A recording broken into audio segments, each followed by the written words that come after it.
Okay lang ba, tanongin ko kung sinong unang gumawa? Okay man. Sino yung unang gumawa? Parang 1 to 10, rate mo. lagpasan na natin. 15 na din Ah, natin. puta,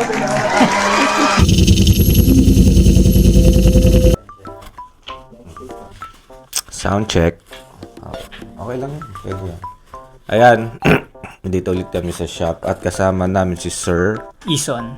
Yan, Sir Ison ng taga-saan nga ulit ba? Taga South City Homes ako. Pero doon lang ako nagstay. Pero taga Pangil pa ako. Malayo. Pangil Laguna? Ah. Ba, puro sunod-sunod mga taga Laguna namin client ha. Ayan, so ang gagawin namin sa kanya ngayon is repair. Pero anong pinaka-plan mo dito sa na gusto mo mangyari sa dreads mo? Plano ko sana talaga ipa-short locks na lang siya. Tapos yung dating na medyo ma-cover up kahit pa paano yung nipis. Okay. Yung buhok kasi ni Sir may siya eh. Hindi ko na lang papakita sa video. Medyo manipis yung dito sa top na part.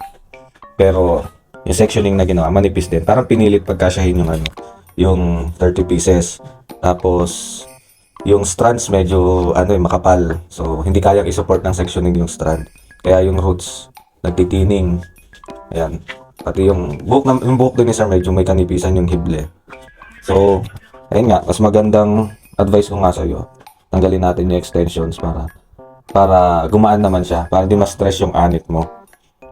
Kasi baka ayun nga tulad na sinabi ko kanina, baka mapabilis yung pagnipis, sayang.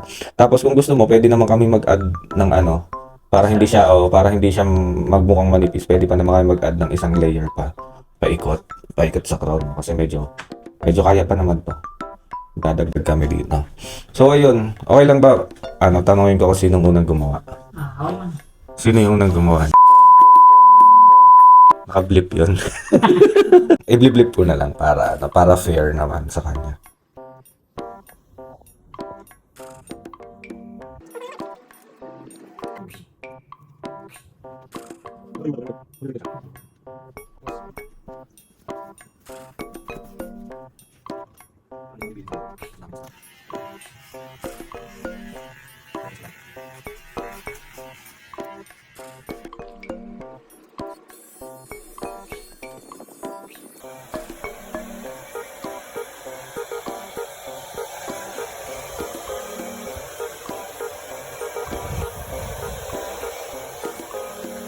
Brace mo nga may adult ka.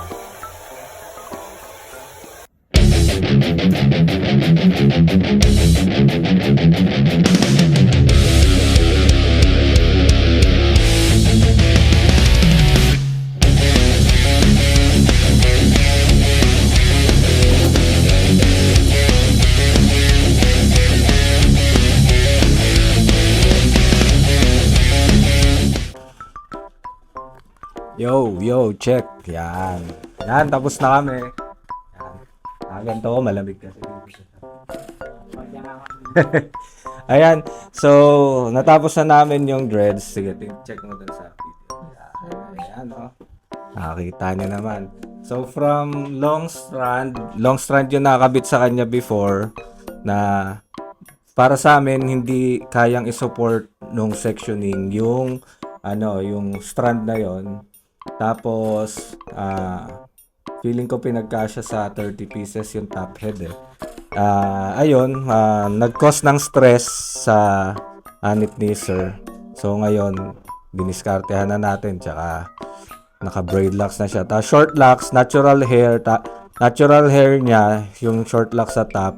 Tapos yung sa gilid, nagdagdag kami ng another layer dito sa gilid. Siguro bilangin ko. 1, 2, 3, 4, 5, 6, 7, 8, 9, 10, 11, 12, 13, 14, 15. 15 na yung naidagdag. So, total of 45 strands na siya. Ayan. So, boss, ano naman ang masasabi mo? Sobrang solid. Wala akong masabi. Sobrang solid talaga. Malinis. Anong rate mo? Sobrang 1 to 10 rate mo. lagpasan na natin. 15 na din natin. Puta, pinakamataas namin ang 1.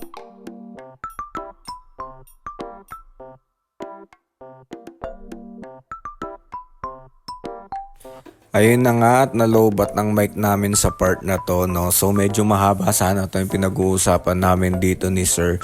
Pero summarize na lang natin. So ang gusto niyo lang naman sabihin dito na nagustuhan niya talaga yung gawa at sulit na sulit daw yung binayad niya. Basta masaya daw siya sa resulta ng kinalabasan ng dreadlocks niya.